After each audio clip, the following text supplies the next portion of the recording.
A private jet touches down at Dubai International Airport. The golden desert sun reflects off the polished aircraft. Inside, one of the most talked about women in the world prepares to step onto Middle Eastern soil. Meghan Markle, the Duchess of Sussex, former actress and global celebrity, is about to experience what sources are calling the most humiliating moment of her post-royal career. What happened next shocked the world and sent social media into an absolute frenzy. Today, we're diving deep into the explosive story of how Meghan Markle was reportedly kicked out of Dubai by a powerful sheikh, the diplomatic fallout that followed, and what this means for her already controversial public image. Buckle up, because this story has more twists than a Hollywood thriller, and trust me, you won't believe where this goes. Let's set the stage. It's February 2026, and Meghan Markle has been making headlines consistently since she and Prince Harry stepped back from royal duties 6 years ago.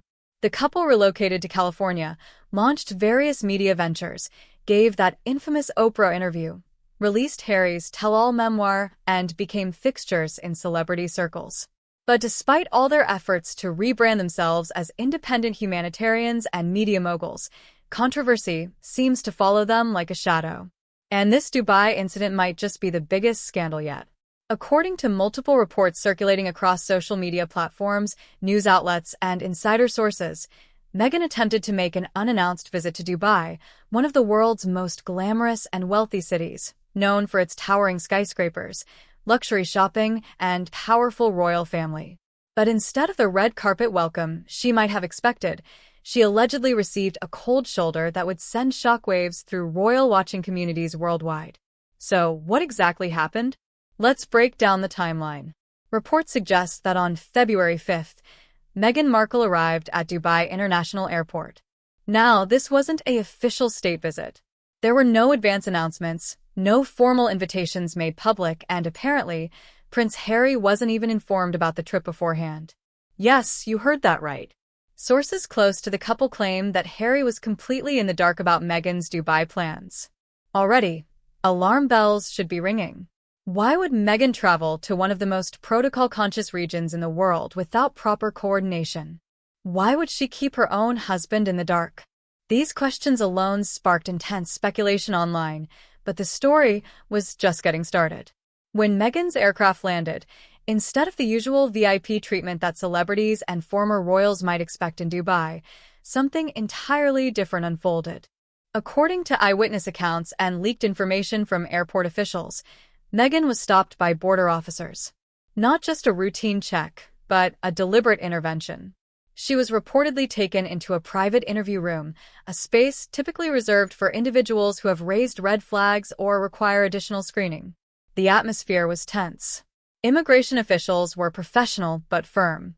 And after what sources describe as a brief but decisive conversation, Meghan Markle was denied entry into the United Arab Emirates. No drama, no handcuffs, no public scene, but the message was crystal clear. She was not welcome, and she would not be entering Dubai. Now let's pause here and consider what this actually means. Dubai isn't just any city. It's a global hub of wealth, power, and diplomacy. The ruling Al Maktoum family, led by Sheikh Mohammed bin Rashid Al Maktoum, who serves as both the ruler of Dubai and the vice president and prime minister of the United Arab Emirates, commands immense respect and influence, not just regionally, but globally. Dubai has hosted world leaders, celebrities, business tycoons, and yes, royalty from around the world. For someone to be turned away at the border isn't just an administrative decision. It's a statement. It's a diplomatic message. And in Meghan's case, it was a very public rejection that would quickly become global news. So, why was she denied entry? This is where things get really interesting and where multiple theories start to emerge. Official statements from UAE authorities have been minimal, citing only vague references to protocol and regulatory compliance. But behind the scenes, sources paint a much more detailed picture. First, there's the issue of advanced coordination. When high-profile individuals, especially those with royal connections, plan to visit countries with strict protocols like the UAE, there's an established process. Formal requests, diplomatic channels, security clearances, and coordination with local authorities. Meghan apparently bypassed all of this. Some sources suggest she believed her celebrity status and former royal title would be sufficient to grant her access. Big mistake. Second, there's the matter of purpose. What was Meghan actually planning to do in Dubai? Various reports offer different explanations. Some claim she was hoping to network with wealthy Middle Eastern investors for her business ventures. Others suggest she was attempting to establish connections for potential brand deals and endorsements. There were even whispers that she was trying to secure funding for media projects or arrange speaking engagements. But here's the problem. Dubai's ruling elite are extremely selective about who they associate with, especially when it comes to individuals seeking financial backing or attempting to leverage royal connections for commercial purposes. The UAE royal family values discretion, tradition, and respect for protocols. Meghan's approach, which some insiders describe as presumptuous and entitled, did not sit well with decision-makers. Third, and perhaps most controversially, there are suggestions that Meghan's reputation preceded her. The UAE leadership is well aware of global news, including the various controversies surrounding Meghan and Harry. The Oprah interview, where allegations of racism were made against the British royal family. The Netflix documentary series that aired Private Family Matters. Harry's memoir that exposed intimate details about his relatives. All of this has been watched, analyzed, and discussed by royal families worldwide, including those in the Middle East. And let's be honest, publicly airing family grievances, especially against one of the world's most respected royal institutions, doesn't play well in cultures that place enormous value on family loyalty and discretion. Some sources suggest that the decision to deny Meghan entry came from the highest levels of UAE leadership, possibly from Sheikh Mohammed himself, who reportedly saw no value in associating with someone who had become synonymous with royal controversy and division. But wait, there's more. The internet, being the glorious chaos that it is, didn't just stop at reporting the incident. Social media absolutely exploded. Within hours of the news breaking, hashtags related to Meghan and Dubai were trending worldwide. Twitter, Instagram, TikTok, Facebook, every platform was flooded with reactions. And they ranged from shocked disbelief to savage mockery. Memes were created faster than you could refresh your feed. Videos were posted analyzing every angle of the story. Royal commentators, celebrity gossip channels, and news outlets all scrambled to cover what was quickly becoming one of the biggest stories of the year. The general sentiment online was a mixture of schadenfreude and curiosity. Many people who had been critical of Meghan saw this as vindication, proof that her attempts to leverage royal status for personal gain were finally being checked. Others, particularly Meghan's supporters, argued that she was being unfairly targeted and that the incident was blown out of proportion. One particularly viral tweet captured the mood perfectly. It read, "Meghan really thought she could just show up in Dubai without an invitation and get the royal treatment. Girl, you left that life behind. Welcome to reality." The tweet garnered hundreds of thousands of likes and was shared across multiple platforms. Another popular meme showed a photoshopped image of Meghan at an airport with a caption, "When you try to use your ex's family name, but they've already blocked you everywhere." Harsh? Maybe. But it reflected a genuine frustration that many people felt about Meghan's perceived attempts to have things both ways. She wanted independence from the royal family, but still wanted the privileges and access that came with royal status. Now, let's talk about the reaction from Meghan herself. According to sources close to the Duchess, she was absolutely furious, humiliated, blindsided. She reportedly believed that her visit would be welcomed, that her celebrity status would open doors, and that she could conduct business in Dubai without issue. Instead, she found herself on the receiving end of a very public rejection. Insiders claim that Meghan was particularly upset because the incident happened in such a visible way. It wasn't a quiet denial or a private conversation. It was a border rejection that would inevitably leak to the press, and leak it did. Meghan allegedly felt that she was being deliberately embarrassed, that this was a coordinated effort to humiliate her. Whether that's true or simply her perception, the damage was done. The story was out there, and it wasn't going away. Prince Harry's reaction has been the subject of much speculation. Remember, he reportedly wasn't even informed about the trip beforehand. So imagine being Prince Harry, sitting at home in Montecito, California, scrolling through your phone and suddenly seeing global headlines about your wife being kicked out of Dubai. Sources suggest that Harry was caught completely off guard and was deeply concerned about the implications. Not just for Meghan's reputation, but for their joint projects and future opportunities.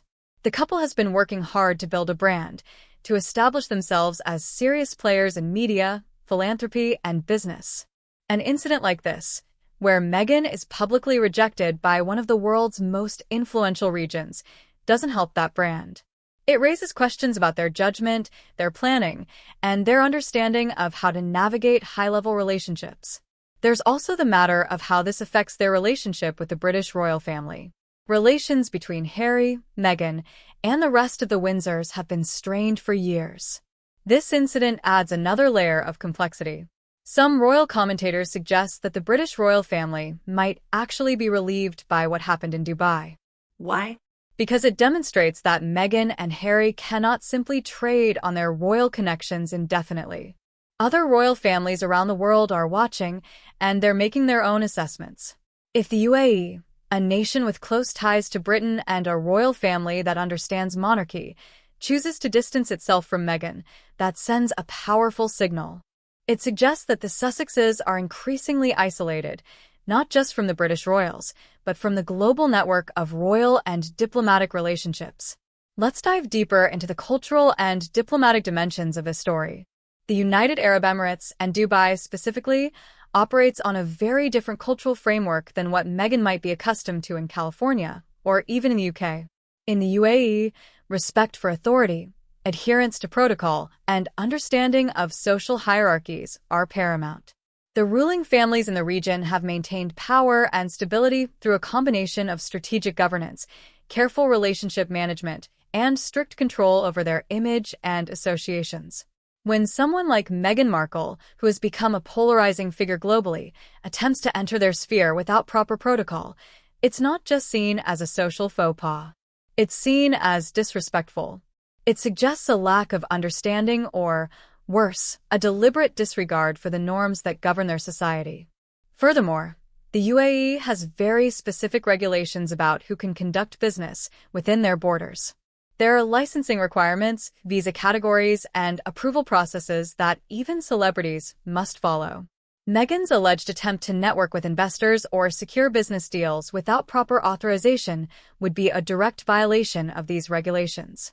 Dubai didn't build itself into a global business hub by allowing people to circumvent their systems, regardless of how famous they are.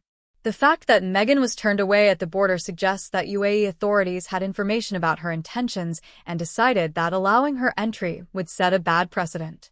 It would signal that rules could be bent for celebrities, which is exactly the opposite message they want to send. There's also a gender and cultural dynamic worth exploring here. In some interpretations of Islamic and Middle Eastern culture, there are expectations around modesty, behavior, and the role of women in public life. Now, before anyone jumps to conclusions, let me be clear. The UAE is actually one of the more progressive countries in the Middle Eastern region when it comes to women's rights and participation in society. Women hold significant positions in government, business, and education. However, there are still cultural sensitivities, and Meghan's history of pushing boundaries, speaking out on controversial issues, and her general public persona might not align well with the more conservative elements of UAE society. Whether this played a role in the decision to deny her entry is unclear, but it's a factor that cannot be entirely dismissed. The UAE leadership might have calculated that associating with Meghan could bring unwanted attention and criticism from more conservative segments of their population or from neighboring countries with even stricter cultural norms. Now, let's address some of the wilder conspiracy theories that have emerged from this incident. Because trust me, when something like this happens, the internet goes into overdrive with speculation. One popular theory circulating on social media suggests that Meghan's Dubai trip was actually part of a larger scheme to secure funding for a tell-all book about her experiences with the British royal family. According to this theory, she was hoping to meet with wealthy Middle Eastern publishers or investors who might bankroll a project that UK-based publishers might be hesitant to touch due to potential legal or diplomatic ramifications. Whether there's any truth to this is anyone's guess, but it certainly makes for a compelling narrative. Another theory suggests that Meghan was attempting to arrange a meeting with influential Middle Eastern women's groups or organizations, possibly to position herself as a global advocate for women's rights. The problem with this theory is that if that were her genuine intention, there would be no reason for secrecy or for bypassing official channels. Legitimate humanitarian efforts require coordination, transparency, and cooperation with local authorities. The cloak-and-dagger approach suggested by the circumstances of her visit doesn't align with above-board advocacy work. Perhaps the most salacious theory involves suggestions of previous connections between Meghan and various Middle Eastern figures during her pre-royal days. Some internet sleuths have dug up old photos and social media posts suggesting that Meghan attended events in the region years ago, possibly during her acting career. These theories speculate that she was trying to reconnect with old contacts, possibly people who might have inside information or connections that could be valuable to her current endeavors. Again, these are unverified theories, and we should treat them with appropriate skepticism. But they illustrate how much curiosity and suspicion surrounds Meghan's every move. Let's also consider the economic implications of this incident. Dubai is a city built on luxury, tourism, and international business. Celebrities visiting Dubai typically bring positive attention, post glamorous photos on social media, and contribute to the city's image as a destination for the rich and famous. Meghan Markle, with her millions of social media followers and global recognition, would theoretically be an asset to Dubai's brand. So the fact that they chose to reject her suggests that the potential downsides outweighed any benefits. What could those downsides be? For one, controversy. Meghan is a lightning rod for debate and criticism. Anything she does generates intense scrutiny and polarized reactions. Dubai might have calculated that associating with her would bring more negative attention than positive. Additionally, if Meghan's visit was indeed focused on securing business deals or investments, Dubai authorities might have concerns about the viability or appropriateness of those ventures. The UAE is very protective of its reputation and doesn't want to be associated with projects that might fail or that might reflect poorly on the country. There's also the matter of loyalty and alliances. The UAE maintains close diplomatic relations with the United Kingdom. While the British royal family operates within a constitutional framework and doesn't directly control government policy, there's still an understanding that maintaining good relations with British institutions is valuable. If the British royal family, or even just influential circles within the UK establishment, have communicated discomfort with Meghan's activities, the UAE might have taken that into consideration. International diplomacy often involves subtle signals and unspoken agreements. The UAE denying Meghan entry could be their way of signaling solidarity with British interests, or at least not wanting to complicate their relationship with the UK by embracing someone who has become problematic for the British royals. What about the legal aspects? Can a country just deny entry to someone without explanation? The short answer is yes, absolutely. Every sovereign nation has the right to control who enters their borders. While there are international agreements about refugees, asylum seekers, and certain protected classes of travelers, a celebrity or former royal trying to enter for business or personal reasons has no guaranteed right of entry. Countries routinely deny entry to individuals for a variety of reasons, including security concerns, visa violations, criminal history, or simply a determination that the person's presence would not be in the national interest. Meghan has no legal recourse to challenge the UAE's decision. She wasn't arrested or charged with a crime. She was simply informed that she would not be permitted entry, and that's the end of it from a legal standpoint. She could theoretically try to apply for a visa through proper channels in the future, but given the high-profile nature of this rejection, it's unlikely she would be approved. The media coverage of this incident has been fascinating to observe. Mainstream outlets have generally taken a cautious approach, reporting the basic facts and including statements from representatives of both Meghan and UAE authorities. But the coverage in tabloids and on social media has been far more sensational. Headlines like Meghan's Middle East meltdown and Duchess denied, Dubai delivers devastating blow, have dominated gossip sites. A commentary from royal experts has been mixed. Some see this as a natural consequence of Meghan's decision to leave royal life. She gave up the protections, protocols, and diplomatic courtesies that come with being a working royal, and now she's experiencing what happens when you try to operate without those structures in place. Others argue that Meghan is being unfairly targeted, that she's held to a different standard than other celebrities, and that this incident is being blown out of proportion by media outlets and individuals who have never liked her. Interestingly, this incident has reignited debates about Meghan's overall strategy since leaving the royal family. Critics argue that she and Harry have failed to successfully transition from royalty to independent celebrities.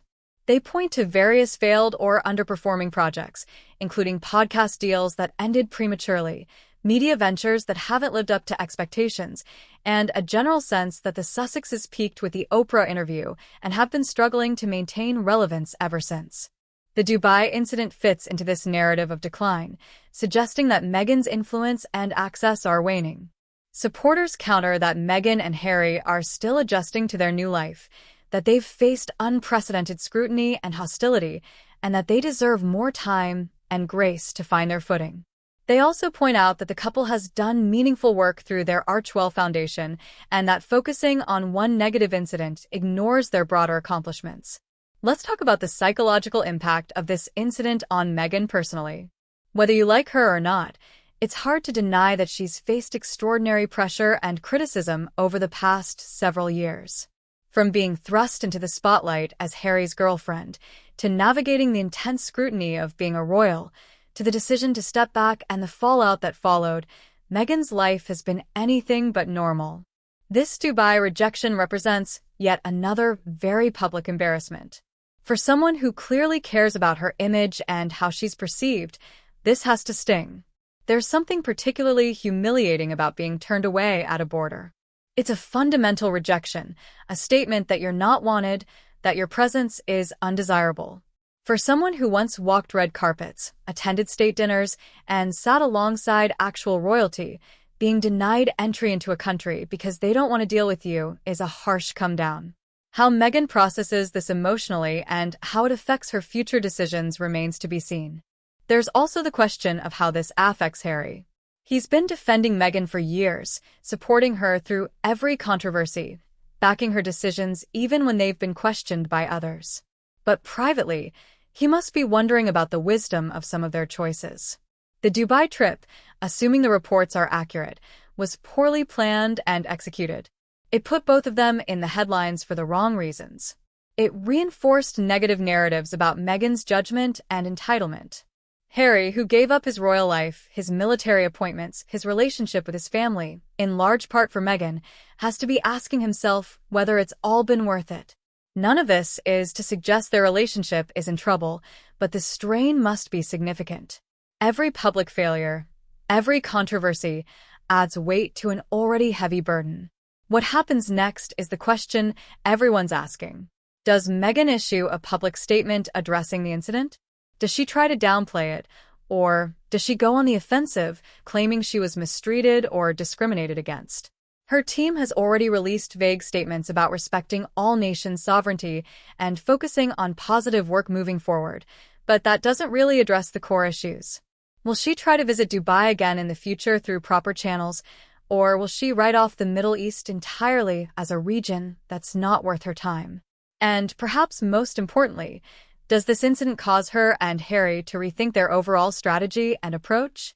Do they finally realize that they can't rely on royal connections and celebrity status indefinitely, that they need to build something more substantial and sustainable? Or do they double down, blame others for their problems, and continue on the same path? The broader implications for celebrity culture are also worth considering. We live in an age where celebrities often believe they can go anywhere, do anything, and face no real consequences. Social media has amplified this sense of entitlement, where influencers and famous people expect special treatment everywhere they go. The Dubai incident is a reminder that there are still places, still institutions, still authorities that don't care how many followers you have or how famous you think you are. If you don't respect protocols, if you don't follow rules, if you don't understand cultural sensitivities, you will face consequences. That's actually a healthy check on celebrity excess. It suggests that not everywhere has been completely consumed by celebrity worship and that traditional structures of power and authority still matter. For those who follow royal news closely, this incident also highlights the ongoing tensions within the broader royal ecosystem. The British royal family isn't the only game in town. There are royal families across Europe, in the Middle East, in Asia, and in other parts of the world. They all know each other. They attend each other's weddings and events. They communicate through diplomatic channels. Meghan and Harry's decision to publicly criticize the British royal family has reverberated through this entire network. Other royals have taken note. They've made their own assessments about whether the Sussexes are people they want to associate with. The Dubai rejection suggests that at least some elements of this global royal network have decided that maintaining distance from Meghan and Harry is the smarter play. This isolation could make it increasingly difficult for the couple to access the kind of high-level connections and opportunities they're seeking. There's also the irony to consider. One of Meghan's frequent complaints has been about lack of freedom, about being constrained by royal protocols and expectations. The Dubai incident shows what happens when you have complete freedom but lack the institutional support that comes with those protocols. When you're a working royal, your travel is arranged by experienced staff who handle all diplomatic and security considerations. When you're on your own, you have freedom, but you also have to navigate complex international dynamics without that support structure. Meghan is discovering that freedom comes with its own set of challenges and limitations. Let's also address the elephant in the room, which is the racial and cultural dimension of the criticism Meghan faces. Meghan is a biracial woman who married into one of the world's most traditional and historically white institutions. She's faced racism and prejudice, some of it overt, much of it subtle. Her supporters often argue that much of the criticism directed at her is rooted in racism, sexism, or both. And there's certainly truth to that in some cases. However, it's also true that many of Meghan's critics are women, are people of color, are individuals who simply disagree with her choices and behavior regardless of her race or gender. The Dubai incident is interesting because it involves a non-Western, predominantly Muslim country making a decision about Meghan.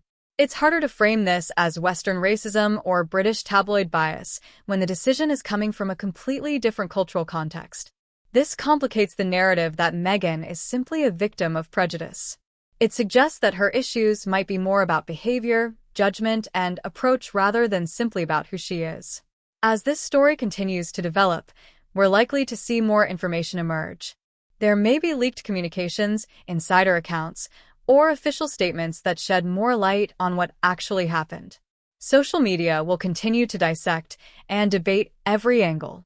Royal commentators will analyze what this means for the Sussexes' future. And Meghan and Harry themselves will have to decide how to respond, both publicly and privately. Do they retreat from the spotlight, focus on quieter, more substantial work, and let this blow over? Or do they view this as another battle in their ongoing war with critics and try to fight back? Their decision will likely define the next chapter of their post-royal journey. In conclusion, the story of Meghan Markle being kicked out of Dubai is about so much more than just one incident at one airport. It's about celebrity, power, protocol, cultural sensitivity, diplomatic relations, and the ongoing saga of two people trying to find their place in a world that doesn't quite know what to make of them. It's about the limits of fame, the importance of respect and preparation, and the reality that not everyone is impressed by royal titles or Hollywood glamour. Whether you view Meghan as a victim of unfair treatment or as someone facing the natural consequences of poor decisions probably says more about your existing views than it does about this specific incident. But what's undeniable is that this story has captured global attention, sparked intense debate, and added another dramatic chapter to one of the most fascinating celebrity stories of our time. The question now is not what happened, but what happens next. And if Meghan Markle's track record tells us anything, it's that whatever comes next, it definitely won't be boring. Thank you so much for watching, and make sure to drop your thoughts in the comments below. Do you think Meghan was treated unfairly, or did she bring this on herself? And what do you think she should do next? Let me know, and I'll see you in the next video.